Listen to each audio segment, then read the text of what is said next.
Hey everybody, welcome to Duke's Download. I'm Duke Mason, and today I am so excited to have an amazing person, a drag queen, comedian, activist, musician, star of We're Here on HBO, and the winner of season 8 of RuPaul's Drag Race, Bob the Drag Queen. And I am so grateful that they are here to be with us today. They should be joining us shortly, but I'm so grateful for all the support that all of you have given me so far. I can't believe this is episode 17 of our show, and Bob is here. 1 second. Just connecting. Hey there. Hi, How's it going? I'm pretty well. How are you? I'm good. It's such an honor to meet you. Seriously, I'm so Oh, thank you. You're so kind. and I admire you for a lot of reasons, which I will be going into. But I'm just so grateful that you're taking the time. Yeah, I'm happy to be here. Are you in New York? I am in Washington Heights in Manhattan. Wow, fantastic. I mean, I Yeah. love New York so much. I'm in LA, but I miss New York so much. I actually had plans to be there in June and July. I don't know if you know, my mom is the lead singer of the Go-Go's. Oh, Um, work. and they had some shows, and my mom had shows, and the Go-Go's had shows they were going to do in New York this summer. But of course, you know, And I saw that you interviewed Peppermint. I've been scrolling through your, I know the Go-Go's just released a single, and I was looking at all the amazing stuff on your feed. yeah, and Peppermint's amazing, and as you probably know, she was on the lead in the Go-Go's musical on I Broadway. saw her twice. I saw her in San Francisco, and I saw her on Broadway. Oh, fantastic! Yeah, I mean she's amazing. But no, I mean, I love New York. But I'm sure just like LA, it's been a weird existence these last 5 or 6 months. What has it been like over there? Well, it's gotten a lot different than it was in the beginning. In the beginning, it was practically unbearable. It was really wild. In the beginning, it was really, really, really wild. Hmm. And now it's calmed down considerably. Hmm. Hmm. I mean, I mean, New Yorkers take the quarantine, in my experience, pretty seriously with the mask wearing. It has relaxed a little bit lately, but from what I've seen around, New Yorkers take it pretty serious. Which our numbers went from about 11,000 cases a day to less than 1,000. It's unbelievable. Yeah, I mean, as bad as it still is, it's good that it seems like, from what I've seen, because obviously I have a lot of friends who live on the East Coast, it seems like things are beginning to, get slightly better. Yeah. But it must be such a weird existence for you to go from, being as sort of active as you were, traveling, being on the road, and then sort of, shooting, obviously, in a lot of different cities across the country, and then being sort of, stuck in one place. Yeah, it's definitely a change of pace, but it's not unwelcome, you know? I can imagine. Well, I can imagine when you're like, constantly, go on the go. It must be nice to have like a second of solitude, you know. It also kind of just is what it is. Like, this is where we are. Like, I can either meet the world where it's at. This is, for me, the true definition of serenity. This is one of the things that you can't change. You have to learn to deal with it. Absolutely. But no, I mean, just to start sort of from the beginning. I mean, I knew a lot about you already, but I was reading about your journey, which is just incredible. This part I didn't know that you actually started getting interested in drag because when you were a kid, your mother Martha owned a drag bar. Is that right? Yeah, in Columbus, Georgia. Yeah, my mom used to own this. My mom owned this drag bar in Columbus, Georgia, when I was like in maybe fourth grade, and we lived in Phoenix City, Alabama. Yeah, It's incredible. She sounds like an yeah, amazing woman. yeah. My mom's. I think she's really great. I think my mom's the bee's knees. She's a really hard worker, an innovator, and I don't know. She's just really amazing. And so, just out of curiosity, like, how did she get into that? Like, how did she decide to open that establishment? And what was that like for you growing up in that environment? Well, I mean, my mom is queer, and there's other. I'm not the only queer person in my family, Hmm. and my mom's always been a business person with a lot of ideas on how to like innovate and not wait for opportunities, but more so create them. Mhm. So that was an opportunity. I think she just saw a need and created it. Yeah, I mean, it's just amazing. And but so at that stage, though, did you? Was that in sort of your realm of possibility that that might be something that you would want to go into eventually yourself? No, I hadn't really considered that. I hadn't even considered being a performer at all. I was just considering, like, at the time, I think I wanted to be like I think I wanted to be an accountant or something. But I think it was because my mom was an accountant. I remember being like, my mom's great, so she's an accountant. I'll be an accountant. And I'm sure I assume that skill that she had, transferred into being able to run a business and all that. Um, yeah, and then the fact that you studied theater though, so by the time you were in like early days, like right after high school, you knew that theater and performing was something that you wanted to do.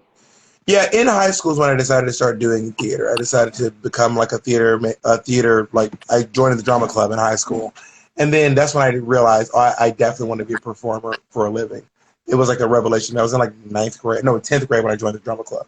That's great.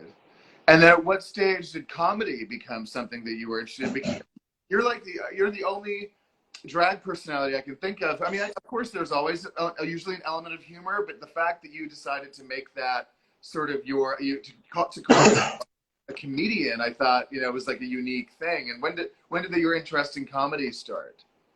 Well, it's not super unique. I mean, there is like Bianca Del Rio is a comedian. Toyota Corolla is a comedian. Hedda Lettuce is a comedian. So there are stand-up drag queens out there. So Flame Monroe. There are other drag comedians out there. I can't claim that I, you know, invented drag comedy. But I knew I wanted to be a comedian before I even knew I wanted to be a drag queen. And so, but where did the interest even start? Like, do you remember who some of your early influences were?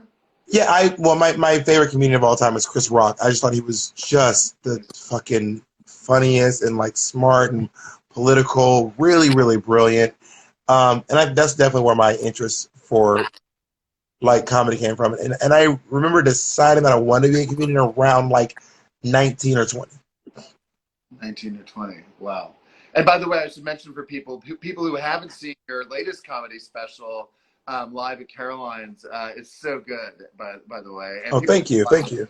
if they haven't seen it. And I love how you sort of intertwine, your life story, but also you sort of use it as an opportunity to talk about a lot of cultural, social, political issues that are really relevant at the moment. But people should definitely watch it if they haven't.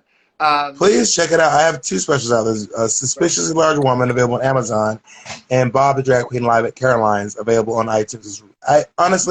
I'm really proud of it. It's one of the funniest things I ever did. Absolutely, and you should be. They're great. I've seen both of them. Thank But you.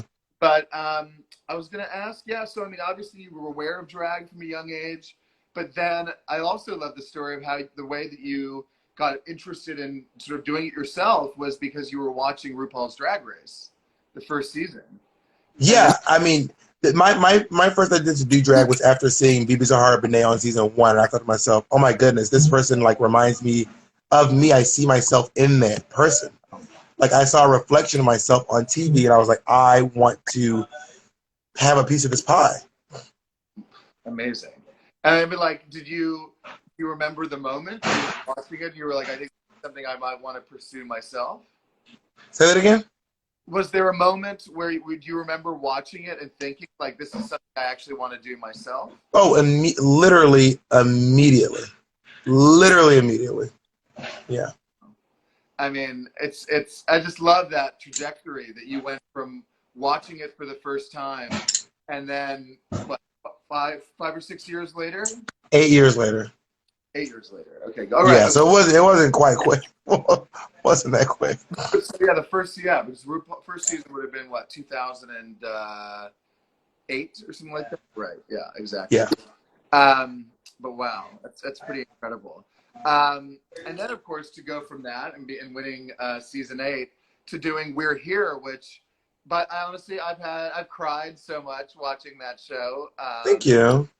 It's and especially given like everything we're going through in the country right now. And I think that we need that kind of message of empathy and connections with other human beings more than ever. And I know you're a consulting producer on the show. Yeah. You involved early on? Like, how did the whole show come about? So I got a call one day. I come off the Kesha cruise actually, and I got a call to be like a real Hollywood style cold call, and I was like, "Oh, who is this? How'd you get my number?" And he was like, "My name is Steve Warren. I have an idea for a show, and I really want you to be part of it." And then I met him at this restaurant, and he pitched the idea to me, and I was like, "All right, I'm in." And I think what made me want to do it was like when I realized that we would be telling stories of like queer people and people of color, because I really don't. I really, for me, I didn't want to be a part of another show that was like, "Oh, look at us making, queers make straight people's lives better." I didn't want to be a part of that again. I've done those before, and I wanted to do something a little different for myself. Like a Queer Eye kind of vibe. Which, by the way, those shows are great, but I just know that I have a show called Drag My Dad, Right. and I've already done one of those. So I wanted to do a show where you get to highlight and amplify queer voices. Mm-hmm. Absolutely. No, and I mean, I love the fact that given everything, like I said, going on in the country with Trump and and all these like sort of cultural divides, that and that urban sort of versus rural kind of identity thing that we're sort of like grappling with as a country. What was it like for you going to? I mean, I know you grew up in the South, but like, what was it like going to places like Spartanburg or and like sort of being in those culturally conservative environments? Well, I mean, it wasn't out of the box for us. I mean, when we do our tours, we go to conservative towns all the time, and I've done everything from Bobob's in Alabama to like Rankin Pride in Alaska to Selma Pride in Alabama as well. So it didn't feel out of the box. It didn't feel like something I had never done before. Right. Right. No, I mean, and it's what I think is so cool about the like the different the different episodes and sort of exploring the communities in these parts of the country is you realize that there are these little bubbles of of light or little areas of light in the midst of a lot of the conservative culture, and I think highlighting those and I think helping people, particularly at a time when we live in such a sort of scary moment in this country, is really amazing. But how long did it take you to shoot the whole series? 9 months. Oh, wow. That's a long time. Yeah. Yeah, it's a very long time. The whole series was 9 months long. Yeah. Was that like, did you take breaks or was it just like No, we took breaks. Each episode was about 9 days each, except the first one. The first one was about 15 days. It was also our pilot. We were learning so much. But no, we definitely take like big breaks in between because on top of being cast in the show, we still had our full lives. We had all of our gigs, all of our stuff that we normally do as well. Right, absolutely. And of course, congratulations on the Emmy nomination, which is incredible. It's really cool. We're Here is nominated for best unstructured reality show. I mean, it's a first season. And to have it be such a huge success, and I love that. I mean, it is basically the first successful unscripted series that HBO has done.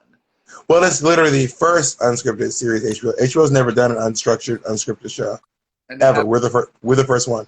And to have it be nominated for an Emmy is incredible. Yeah, it feels really nice. I'm not gonna lie. What do you think because I know they already announced it's renewed for a second season. But what do you think I know that's kind of hard to figure it out right now with COVID. But what do you think second season? That is amazing. I love that you have it right there, like, ready to go. Amazing. It's me. Look how pretty I am. But what is the plan though? I mean, do you have any idea when you think you might be able to shoot? I'm not sure yet. I feel like we probably won't be able to shoot. I genuinely don't know. Like, I don't know if it's going to start in 2021. I don't know if it's going to start this winter. I think it all depends on like where we are. Like, we don't even know where we're going to be. Yeah, I mean, it's so hard to say because it could be. I know they're starting shoots again like production shoots. But I know also the problem with this show in particular may be that obviously you're interacting with people, and they're and it's not like a closed set or that kind of environment where Yeah. it's you're out there in the community. And the last part of the episode is like a big gathering, so we're probably gonna have to restructure that as well. Exactly. I know that would be hard to do virtually. I imagine. Yeah. Uh, but But I also, just to be sure, I have a lot of fans here. Like I'm at my makeup station, so I don't have just my weird. I have like a bunch of different like fans. Who's this one? Oh, this one says salty bitch. um, this one, this one is my sibling rivalry. It says I'm a sibling. What is by the this way, one? Work the world. Yeah. What were you saying? I love your podcast too, by the way. Oh, thank you. Speaking of women, what made you decide to do that? Like, I know you've been doing it for a while now, but when did that? What was the impetus to start? It's going on for what, season 3 now?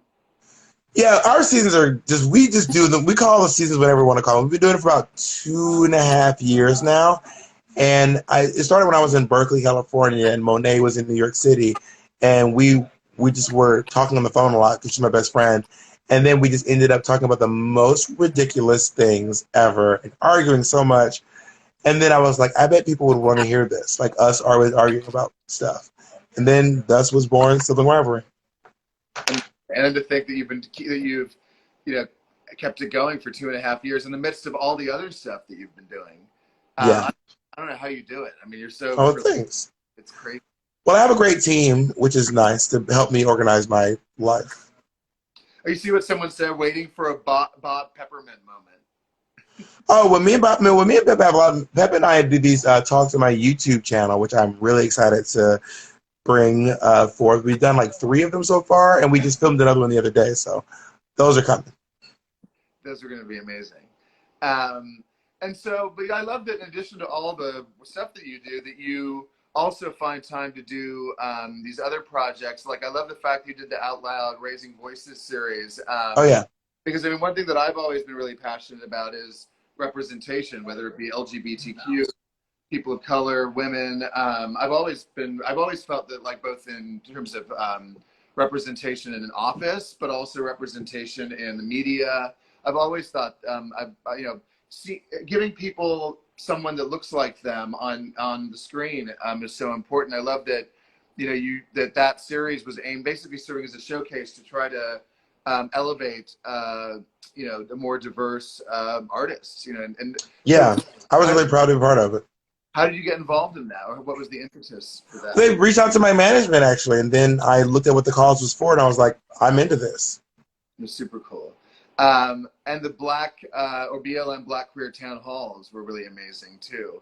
I was so proud of that. If you have not got a chance to see Black Queer Town Hall, it is still over on my Facebook page. Or if you type in Black Queer Town Hall on YouTube, you can see it on GLAAD's Facebook page as well. And it's one of my proudest achievements. I'm really, really proud of that show. It was a 3-day event. Me and Peppermint did it together. It was just, I was so proud of it. And I'm reading some of the comments. People are really concerned about me not having eyebrows. I know, I'm a drag queen. I don't have eyebrows. Sometimes I also have really faint eyebrows anyway. Sometimes I wear these so that people can't tell that I don't have eyebrows. But you know what? Today I decided to bare my real soul for you all. You're unfiltered today. Exactly. All your glory. I also used to do this thing back in the day when I was starting out in drag, and I found a way to draw your eyebrows on like really quick to like do them in like basically like one like swoop, which if there are any drag queens watching, it can save your whole life. It's a good tip. By the way, it was so funny. I did one of these with Trixie Mattel, where she literally, one of these chats, where she literally used a Trixie filter on her face. Like, I didn't have makeup on. I was like, oh my God. Lazy ass drag queen. Wait, I mean, I have a Bob the Drag Queen filter in here somewhere. Here it is. Boom. Oh my God. This is one of my looks from We're Here. That is so amazing. You just keep that on. Like, you don't ever have to like put makeup on again, basically. Right? It's beautiful. really beautiful. But I chose to obviously uh, sit here with even if it shows my makeup. What I mean, the fact that I'm like technology is so incredible. The fact that you can just sit there, you look like you're in full. Oh my gosh, creepy. Don't get me started with these filters. These filters they're ridiculous. These are ridiculous. But yeah, I will give you back to my normal face. Oh my god. Oh I'm my. kidding. All right, let me get back to the. All right, here we go. Back to normal. Yeah, back to just normal. But what? Yeah, what was given the everything going on in the country right now? So it's not just the pandemic. I mean, it's also with the backdrop of all the the protests that have been going on. Like, has it been a has it been a difficult time in terms of like how do you feel about where we're at as a country, given what's happened in the last few months? Oh, I mean, I don't feel positive. I feel like this is one of those instances where everyone, like, when you think about people saying, like, make America great again, and I'm just thinking to myself, like, is this what you had in mind? Mm-hmm. Like, is this what you were thinking when you said make America great again? Is this what you wanted to be like? When was it ever like this? But but I do feel positive about the fact that people are becoming more socially conscious. That feels appropriate and nice. Mm-hmm. I hope, yeah. I mean, I hope that in the last few months, at least the silver lining may be that hopefully more people are aware and more thoughtful and more engaged. I just hope that I don't know how you feel about this, but I mean, I would, but with Biden and all that. I mean, I know he's not a lot of people's favorite candidate, but I think given the stakes that I just hope that everybody that was out there in the street protesting, and I was proud to be one of them, but I hope that everybody gets out and actually votes, in November. Yeah, and I don't think people realize how easy it is to do an absentee ballot. It's actually really, really easy. And the great thing about an absentee ballot is you can send off for it. They will mail it to you. You can vote early. You don't have to rush to the polls. You don't have to stand in line. And while you're looking at all of the people who are listed, you can just Google them and find out what their policies are right there in real time. Yep, absolutely. I mean, I just think, look, I loved a lot of the other candidates. I love Kamala Harris. I love Mayor Pete. I loved all of them. So Biden wasn't my number one candidate, but I just think that given the stakes, there's no way to personally. I think there's no way to say that Biden is anywhere near as bad or as flawed as Trump. I think once we get Trump out of office, then we can start figuring out what the future of the party and the movement's going to look like. Well, I mean, I don't personally believe that I don't personally subscribe to the idea that there are bad people, but I do subscribe to the notion that people do bad things. Yep, absolutely. Do you have a preference on who Biden should pick for his VP? Who I do you mean, like? I, I don't. I mean, listen, I'm not. I mean, I am a political person, but I am not a politician. I know that whoever he does pick, I'm going to look into them really very seriously. Right. Who did you support someone during the primary or like Yeah, I was a staunch Bernie Sanders supporter. my mom was too. Yeah. And I love Bernie. I mean, I love Bernie. I loved I love I hope that one good thing that came out of Bernie's campaign is that it elevated a whole new generation of progressive politicians, activists. I like AOC. I mean, I don't think that. I mean, not that she wouldn't have become this big star, but because of 2016 and Bernie running, it created a whole new sort of momentum, for. I mean, I think the scariest thing that for the Reds that Biden could do is pick Bernie Sanders as his running mate. That would probably be the scariest thing to them. Yeah. I mean, Bernie Sanders scares the Red Party. Like, they're afraid of him. Yeah.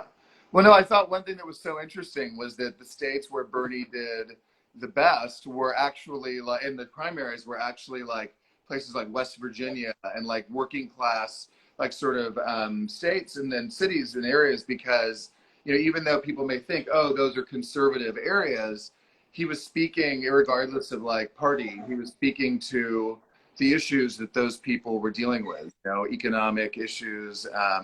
So I always thought that was interesting. So I know I agree that, and he always did so well at those Fox News town halls. He would do, because they would go in thinking, oh, Bernie, all these people are gonna, be freaked out by the socialists or whatever. But in fact, the things he said made sense. So people were like, I don't care whether if he's a liberal, blah blah blah. He speaks to me, Yeah. So I hope that Bernie stays involved, and that he's a big voice in the future. Yeah, I mean, I Well, I know mean, that. it is also. I mean, I remember last time Bernie ran, I was like, well, we won't get him to run again because he is the oldest candidate, quite frankly. And then he did run this time. I do feel like this was legit his last time going for it. He is.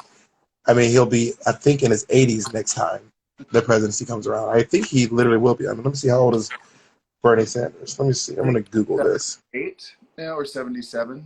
But hey, I mean, look, 80 is the new 60. I mean, and he's in better shape than, He's a lot. 78. They're saying 80 is the new 60. Mary, 80 is 80. Like 80 is 80. That's easy to say when you're not 80. You know what I mean? I know. That's true. 80 is getting up. I mean, 80 is 80 years old. That is really close to 100. You're closer at 80. You're closer to 100 than you are to 50. I didn't think of it that way. It's a good point. Um, but no, I love that you have used your platform to really to speak to not just politics, but just to talk about cultural, social issues. Is that like something that you do consciously, or is it just by virtue of you being like sort of who you are and being just telling your story and talking about it? Is it a natural thing, or is it a sort of intentional thing that you when you talk about that? Yeah, I mean, I don't know that it's like some big intentional, like I need to be political, but it comes natural to me. Speaking my mind feels Right. real and natural to me. Right. Are there But any I'm other? also sorry to jump back too, but I feel like at some point there's got to be. I'm sure that Bernie Sanders has certainly inspired some young person out there who has like-minded interests to step into politics. It's just a matter of us finding who they are. You know what I mean? And I do. By the way, while we're here, before we I know someone Andrew is Andy just said the president over 70. I'm well aware of that. Donald Trump is the oldest elected president in the history of the U.S. presidency. No elected president has ever been older, and whoever wins next round will be again the oldest elected president, whether it's Biden or Donald Trump. Mhm. Our politicians are not getting any younger. There's a lot of stuff that goes on in our politics. I mean, I could talk for days about why our system here needs a complete overhaul. Mhm. And I Mhm. don't mean like I mean like it needs to be redone. You know what I mean? The fact that Supreme Court justices don't have a limit Mhm. to they just step down whenever they feel they can't anymore. That's insane. Mhm. The fact that we still do an electoral college, that's insane. It's completely outdated. The fact that more of the citizens can vote for one person and then someone else becomes president, that doesn't make any sense to me.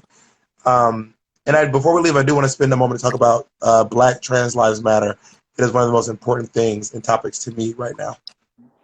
Absolutely no, and that's sort of what I was alluding to when I said that I really admire the way that you've talked about these issues, particularly in the last few months.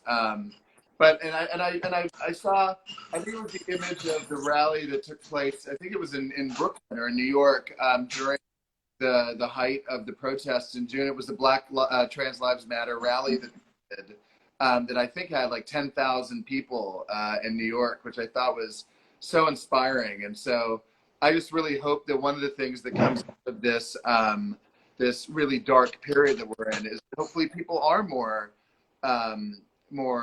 thoughtful and about people of outside their little bubble, because I think the problem is it's like African Americans, gay people, Latinos, Asians.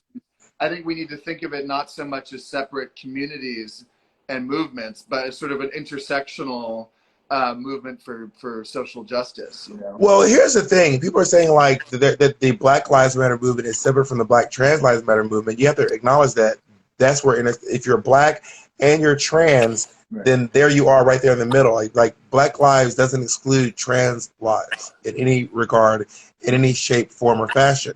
So if you're going to acknowledge that Black Lives Matter, then trans Black lives have to matter as well. I don't know how you identify. I don't know if you're straight or if you identify as cis. I don't know what that is for you, but I do think that all cis people out there need to be saying out loud, Black Trans Lives Matter. Say it like loud with your voice, not just with your thoughts or not just with your insinuations. Like, it needs to be shouted from the rooftops.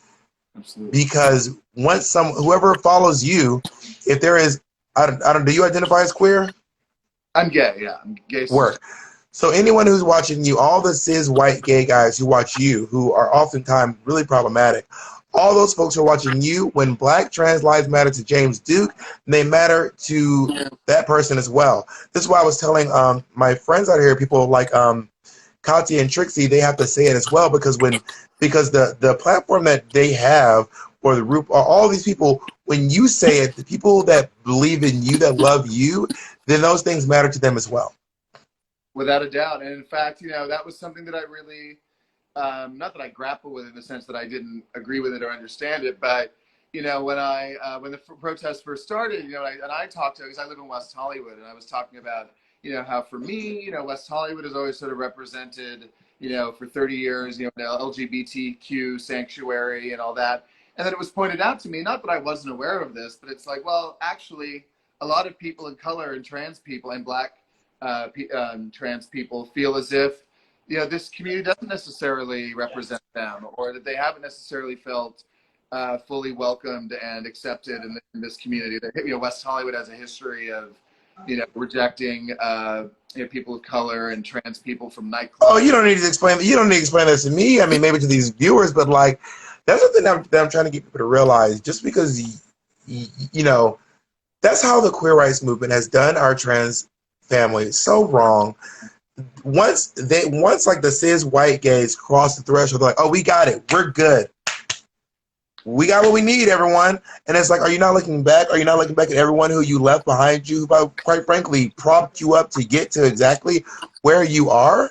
You see what I'm saying? When you look at people, when you go to every gay rights rally, even if the goal is to get gay marriage. By the way, I don't know if folks don't realize this, trans people could get married before gay people were able to get married. I want to say because there are trans gay people, but the fact that at all of those rallies, there were all of these trans people out there marching for a right they already had. A right they already had. It was just there to support the queer community. So the question is, how now are you going to show up for your trans brothers and sisters and your trans family? Yep, 100%. I couldn't agree with you more.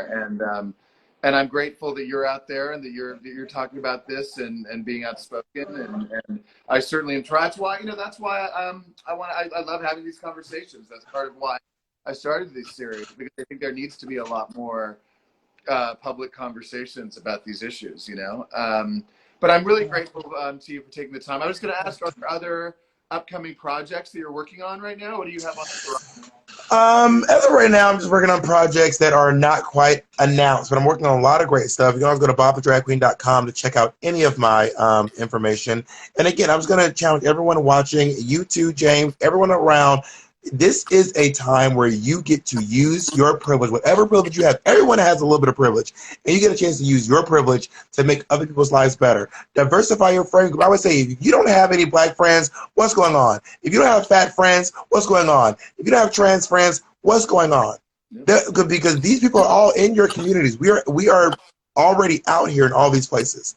You know what I mean? So the time is getting to the point, how can you come over and, you know, share pieces of the pie? Because there is no shifting of power without the loss of power. You have to be able to give up something so that other people can have something. So that's all I have to say. I'm with you. I'm right there with you, and I'm grateful to you for your courage and your. And to answer that question, sorry, I can't pronounce the person's name. shipping. Shipping. I am not single. I have two partners, um, and I'm not single. But I'm really flattered. I'm really flattered. But did they make a proposition? What was They just their? asked them. Honestly, they. To be fair, I just jumped to the conclusion. All they said was, "Are you single?" I don't even know what that meant. So you know what? That's me jumping to the conclusion. They're probably like, "Bitch, don't nobody want you." No, you've had a couple propositions in there from what I saw. But no, I'm really grateful. Especially, I know we'd never met, but I'm so grateful we now have, and I hope that in the near future, or sometime in the future, we get to meet in person. But I'm so grateful, really. Oh, my pleasure. And thank you And for of seriously. course, everyone go vote. Register for absentee ballot. It's really easy. It's just about as easy as ordering Uber Eats. So just do it. It really is. But It no, really, really is. thank you, Bob, and talk soon. All right, be safe. Thank you. Bye.